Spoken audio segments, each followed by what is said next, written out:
What was all the rage of these Australian jockeys be brought over year in, year out? Well, I mean, half the fellas here couldn't do the weights. Really?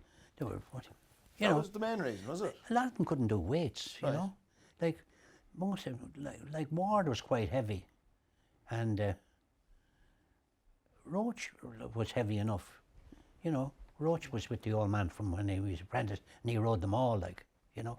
There was no jocking them off, but there was, you know, and Nicky Brennan rode for me for years. Nicky was a good weight, like a good 8'2" or 8'3", you know. But basically, Paddy Matthews was a very good rider, but he had a little bit of a problem, you know. But a good fellow. How good was Christie? Christie was a very good rider, and very hard on horses. He wanted to find out how good they were before they went to the race. Similar applied to Lester Piggott. He was very good. Your dad had Bill Williamson, Garney Bagour, Des Lake, Yeah. 3 famous top jockeys of their generations riding from. Yeah, well, I had a very good jockey and a very good fella called Laurie Johnson. And I got him off Charlie Weld, Dermot's father. He came to me after he was with Charlie Weld, and he went back, then he went to Singapore to ride for Garney Bagour. I met Laurie Johnson in Macau, Singapore, along the way. Lovely yeah. fella, lovely fella. And what was the attraction for the Australian jockeys to come to Ireland back in those days? Well, I mean, basically their season was closed. Like, I mean, their winter, a lot of them wouldn't be all the major races. Now, there's no, basically, the first, they're only starting the race there now, like coming up to the Melbourne Cup. All their stakes races are coming up. But there was a flat period there for 3 or 4 months. Yeah. So, basically, I see Huey Beaumont now has been in Hong Kong for the last 4 or 5 months. You know, but basically the reason he went there, I'd say, was there was nothing doing, you know, in Melbourne or Sydney. And apart from the weight issue, were there better riders, more advanced riders, or at the time? At the time, I think, what do you call it? You could say we'd no apprentice school and nobody to guide the guys, and you know, with the exception of Liam Ward and Mick Canaan came on after that, but basically apprentice school did what I'm very sorry to hear that they're in trouble. They did an awful lot of good for Irish racing, and it's one of the major things in the country. And I think, I don't know who to blame, but I think it's a shame that it's not continued, and somebody basically should do something about it. It's not right, because those guys, we have plenty of more talent in this country than most countries, and it all has to be done is honed. And with the apprentice school, they gave it a great chance. Young fellas went into stables then, and they knew a little bit, but at least they had discipline, you know. And I think at most games, if you don't have discipline, you have nothing. You made a number of jockeys. How much pleasure did you get out to see the Well, I Apprentice love do to see them doing well. I get a great kick. I always watch Brian Hughes, he rode a winner today. I watched him ride, and I'm very pleased when they ride a winner. That Sam James, he was apprenticed to me, he was very good. And he's a very good rider, and he's riding very well for Carl Burke at the moment. Charlie Swan was an apprentice with you. Charlie Swan was apprentice, he's a very good apprentice. I got him came from his father. Donald Swan. Yeah, Donald. Donald, a good man. Kieran Fallon. Kieran. And also the guy that's back from Hong Kong now riding in England. Neil Callan. Neil Callan. yeah. Yeah, he was with me. When Kieran Fallon came to you, could he ride then, or did you teach him Never from saw a scratch? horse. Never saw a horse. No, he was dead raw. Come straight to me, and good rider. Good rider. He was obviously very natural, was he? From more Oh go. yeah, he good athlete. Good athlete. Good athlete. And from day one, did he pick it up quickly, or was it taken? He was always what do you call it? And he was one thing about him. He was a good worker, and he'd always be in work. That I couldn't say the same for Neil Callan.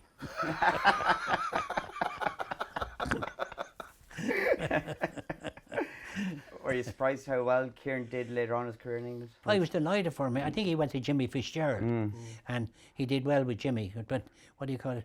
He was always well able. I'd give him a couple of rides in horse races, and he was well able to ride, and brave as a lion. But he didn't like work in those days, anyway. Dave Parnell. He was a very, very good rider, very good. But he didn't serve his apprentice with me now. But he came to me from Wells, and he was doing very well. Unfortunately, I think he was coming from a birthday party. Anyway, he got killed over near Bob Griffin's there. I couldn't believe it. Just down past Wells and Rosewell, that bad? Bad bend there, and he ran into, he was coming to work, and we were waiting out with some fella. He said, your jockey won't be coming, he said. That was tragic, wasn't it? He was only a young man at the... She was only 23, I think. Yeah. Terrible. He was in the mould of Mick Canaan, bought him. No, but there was nothing between them. Everybody said that he was better than Canaan. And Mick Canaan would always say that too, wouldn't he, Fran? For years as well, that Dave Parnell was my biggest fear. He was very good, very good. And a nice fella. Yeah. I knew his father well, old Buster. He only died last year, I think. That's right. But he had ridden for you, Buster Parnell? He did. He was with my father for a year or two. Was he? Yeah. You had a couple of Australian jockeys as well, Wayne Harris, Rodney Griffiths. Wayne Harris was a good fella. Rodney had a betting problem. He used to bet on the virtual racing. And he could have a double or a treble, a dog in Harold's Cross, a horse at the Phoenix Park, and a virtual one in the bookmakers. But a lovely guy. But he was a victim. He wrote a book, actually. Did he? Yeah, wrote a book. Brad Brever, he won the Phoenix Stakes. He won the Phoenix Stakes. It was run at the Phoenix Park. Yeah. Or no, it wasn't run at the Phoenix Park. It was run at Leopardstown, yeah. 1991 or something, no? I wouldn't have the date now just on my head, but anyway, it was at Leopardstown, and he won on them. How did you find these Australian jockeys? You had no videos to see them, you had people on the ground? I had a lot of mates. When I was in Australia, I had a lot of guys that worked with me, you know. And one fella called Lionel Robin, and his pal, fella called Singer, they went and they won the world buck jumping champ in Madison Square Garden. 2 Aussies. And they worked with me at Dalton's. They were hardy fellas now, I can tell you. 2 tough boys. They give you a heads up, and this jockey's a good lad, get him over to you for the season. They used to come and visit over the years. They'd come, like, they'd leave the job and I think one of them, Lionel Robin went to live in Hawaii or someplace. The other fellow, I don't know where he went. He was mad on motorbikes. I was on a motorbike with Streeter one night, and we were driving down the tram tracks, you know, and ran off the tram tracks into in through a window, and it was a dry cleaning place, and there were Germans, a girl called Hermine Tarvac, and she wound up marrying a fellow called Stan Cassidy through the Inks induction. We had landed a bike in the middle of the close. Into the window. Yeah. Is that after a couple of pints or not? Or? No, there was no drinking in those days. no drinking in those days. No.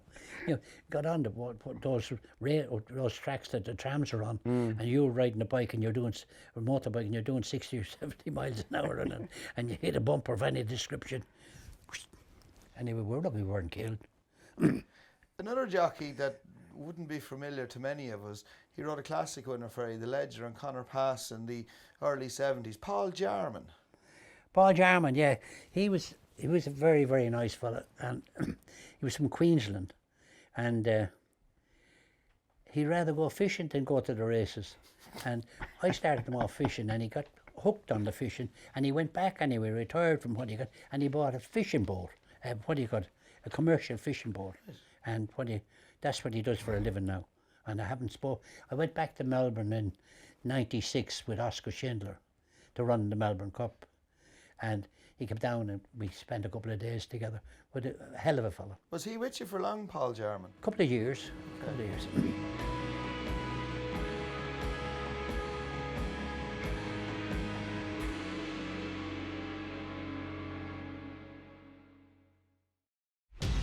Watch live racing now on racingtv.com.